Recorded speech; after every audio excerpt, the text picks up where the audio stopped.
dear students. Now let's begin with your Unit 1 supplementary After 20 Years, written by O. Henry. So what can you guess from the title After 20 Years? This story is about meeting of two friends after 20 years. This story deals with friendship. So friendship is one of the best relationship in the world. You all know the proverb, a friend in need is a friend indeed. A friend is a person whom one likes a lot and who is not a part of one's family. A friend in need is a friend indeed is a phrase that describes the most important characteristic of a true friend. Most noteworthy, the phrase means that a true friend is the one who helps someone at the time of need. Such a friend is certainly a precious asset in an individual's life. So, a true friend should not only help his friend in his difficult times, but also he should be brave enough to point out his friend's mistake. So, now I'm going to raise you few questions. Write down these questions in your note and mention the answers below. So, the first question is, mention your best friend's name. The first question is, write your best friend's name in your note. The second question, how did you help him or her during his toughest situation or toughest time? How did you help your friend during his toughest time? The third question is, I'm going to tell you a situation. You know that your friend is committing a great mistake, and how would you make him or her to realize the mistake? How will you correct him from his mistake? So these are the questions. Write down these questions and write down the answers below. Now let's get into the story.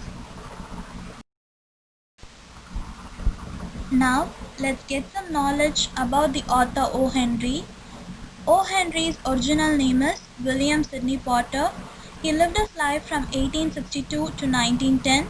He is a popular American short story writer. His stories are also noted for their witticism and clever wordplay with unexpected twist in the end. Here witticism means humorous plays. O. Henry's prolific writing period began in 1902 in New York City, where he wrote 381 short stories. He wrote one story a week for the New York World Sunday magazine for over a year. A few of his other popular short stories are The Gift of the Maggie, The Cop and the Anthem, The Ransom of Red Sheep, A Retrieved Reformation, and The Third Ingredient. The characters in the story are Jimmy Wells, other policemen, and Bob. So Jimmy Wells is a policeman, and the other policeman mentioned here is friend of Jimmy Wells, and Bob is also friend of Jimmy Wells. The two men who are going to meet here after 20 years is Jimmy Wells and Bob. Let's begin with the story now. Page 27. The policeman on the beach moved up the avenue impressively. The impressiveness was habitual and not for show, for spectators were few. The time was barely 10 o'clock at night, but chilly gusts of wind, with a taste of rain them, had well nigh de-peopled the street. So the policeman was walking on the avenue. Avenue here represents a wide street. He was walking on the avenue street, and it was a habitual action of him walking on the streets daily. That was the routine for him, and it was not for just a show. The time may be some 10 o'clock at night, but chilly gusts of wind. Here the climate is very cold and it is very chill. Gusts of wind represents the force, the strong Russian force of wind. Since it was very cold, there were no people on the street. De-peopled the street. It means there was very less population on the street. It was not crowded. Next paragraph. Trying doors as he went, twirling his club with many intricate and artful movements, turning now and then to cast his watchful eye down the Pacific thoroughfare, the officer, with his stalwart form, warm and slight swagger, made a fine picture of a guardian of the peace. The vicinity was one that kept early hours. Now and then you might see the lights of a cigar store or of an all-night lunch counter, but the majority of the doors belonged to business places that had long since been closed. So now they are representing the movement of the policeman, how he is walking. He is twirling his club. It means he'll be holding a stick on his hand, that broad stick on his hand. He is twirling it. It means he is rotating and revolving and walking with many intricate here refers to complicated and artful movements. The boldness of the policeman will be having some braveness and boldness. So he is walking with the stick on his hand by twirling it, turning now and then to cast his watchful eye down the Pacific thoroughfare. So he is walking down very keenly on the roads. The officer with a stalwart, what a stalwart. He was looking physically strong. He was very strong. From warm and slight swagger. Swagger represents walk in a confident way. So he was walking with a very confidently, made a fine picture of a guardian of the peace. So he was like a guardian for that whole area. The vicinity was one that kept early hours. Vicinity here refers to the surrounding area. The people of that area used to sleep early. That is called they kept early hours. Now and then you might see the lights of a cigar store or of an all-night lunch counter. So since it was very cold and very chill there, people de-peopled the street. There was no crowd over there, and the lights of a cigar store, all the business areas were closed and the lights were off. Only in few cigar stores. Cigar store means cigarette shops, okay? In cigar stores and all-night lunch counter. Lunch counter means some hotels or restaurants, some small hotels.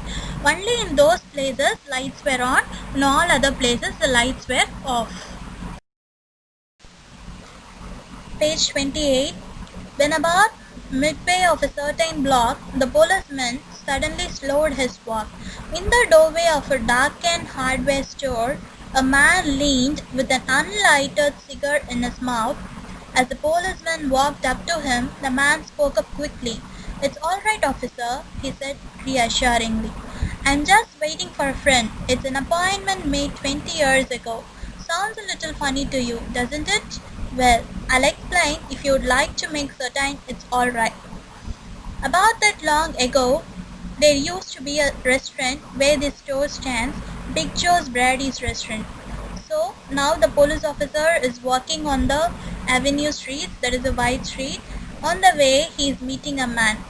There was a hardware store which used to sell hardware materials. A man was leaning on the door of the hardware store and he was standing with an unlighted cigar in his mouth. Cigar is here refers to cigarette. It is unlighted, that is not lighted. As the policeman walked up to him, the man spoke up quickly. So when the policeman is approaching him, this man who was leaning on the hardware store started to speak. He was telling that, "It's all right, officer. I'm just waiting for a friend." He is stating that he was waiting for a friend there, and also he started explaining that he was waiting for a friend whom he had met 20 years ago, and it's an appointment. We have planned to meet after 20 years, so I'm standing here waiting for him. So before 20 years there used to be a restaurant at this place, that is Big Joe's Brady's restaurant, and we have planned to meet here, so I'm standing here. This is what that man is saying to the policeman. "Until 5 years ago," said the policeman. "It was torn down then." The man in the doorway struck a match and lit a cigar. The light showed a pale, square-jawed face with keen eyes and a little white scar near his right eyebrow. His scarf pin was a large diamond, oddly set. So, when the man was telling that there was a restaurant called Big Joe's Brady's restaurant in this place before 20 years, this policeman was replying that till 5 years that same restaurant was in this place, but now after some 5 years it got torn down. That means it got destroyed. And then the man who was leaning on the hardware store, what he did is he was lighting a cigar. That is a cigarette. He was lighting a cigar with a match. While he was lighting, with the light of the cigar, his face was appearing very clearly. His face was like it was a pale colored face with square jawed. You may have known some circle shaped or oval shaped face, likewise square jawed face with keen eyes and a little white scar. Near his right eyebrow he was having a little white scar, and he was wearing a scarf. That scarf pin was a large diamond. It was connected with a large diamond. 20 20 years ago tonight, said the man. I dined here at Big Joe Brady's with Jimmy Wells, my best chum and the finest chap in the world. He and I were raised here in New York, just like two brothers together. I was 18 and Jimmy was 20. The next morning I was to start for the West to make my fortune. You couldn't have dragged Jimmy out of New York. He thought it was the only place on earth. Well, we agreed that night that we would meet here again exactly 20 years from the date and time, no matter what our conditions might be or from what distance we might have to come. We figured out that in 20 years, each of us ought to have our destiny worked out and our fortunes made, whatever they were going to be. Now the man who was leaning on the hardware store is explaining why he is here for his friend to the policeman. So, before 20 years, he had a friend called Jimmy Wells. Jimmy Wells was one of his best chum. Chum means best friend and finest chap. Chap means you can say as man or boy. He was one of the finest man in the world. And Jimmy Wells, along with this man, that is, who was leaning on the hardware store. That meant were raised together in New York. They were just like brothers. They were like two brothers.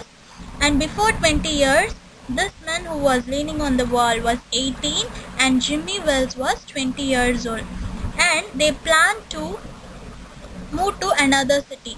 This man who was leaning on the hardware store, he planned to move to another city, that is West, to make his fortune, to earn some money. But Jimmy Wells was not willing to come out of New York. According to him, New York was the only city in the world. And both of them, before 20 years, they dined in that. Dined means they had their dinner in that Big Joe's Brady's restaurant. And on the same place, they planned that after 20 years, whatever may be our situation, whatever may be our condition, we'll be meeting in the same place after 20 years. That was their appointment before 20 years. So now he is waiting for his close friend, best friend and the finest chap in the world, Jimmy Wells. It sounds pretty interesting, said the policeman. Rather a long time between meets, though it seems to me. Haven't you heard from your friend since you left? Well, yes, for a time we corresponded, said the other, but after a year or two we lost track of each other. You see, the West is a pretty big proposition and I kept hustling round over it pretty lively. But I know Jimmy will meet me here if he is alive, for he always was the truest, staunchest old chap in the world. He'll never forget. I came 1,000 miles to stand in this door tonight, and it's worth if my old partner turns up. On hearing the story, the policeman was commenting that it sounds pretty interesting and he was questioning that, haven't you heard from your friend since you left? You're saying that you met your friend before 20 years, were you not in contact? So he was asking this. That man who was leaning on the wall was answering, yes, for a time we corresponded. It means at some point of time they were in contact, but after a year or two they lost track of each other. That means they lost the contact. Both of them lost the contact. And he also adds that West is a pretty big proposition. The West, which was the area which he resided, was a big proposition. Proposition means some system or theory or area. It was a big area and he kept hustling around over it pretty lively. Hustling means he was moving on the crowd. He was planning to live in that crowd. But I know Jimmy will meet me here if he is alive, for he always was the truest, staunchest old chap in the world. And also he is assuring that my friend, my best friend, my close friend Jimmy Wells will be here to meet me this tonight if he is alive, for he always was the truest, staunchest. What is staunchest? Staunchest means loyal, when he is committed. He is one of my committed old chap, old friend in the world, so he'll be here to meet me. He'll never forget me. How I'm here to meet him, he'll also be here in few minutes in the same way. I came 1,000 miles to stand in this door tonight, and it's worth if my old partner turns up. And also he's telling that I am here in this New York City tonight from the West. I crossed 1,000 miles to meet my best friend Jimmy Wells, and I'm sure that he will also be here, and my travel will be worth only if my best friend turns up, if he comes here. Part 2 will be continued in your next video. Thank you.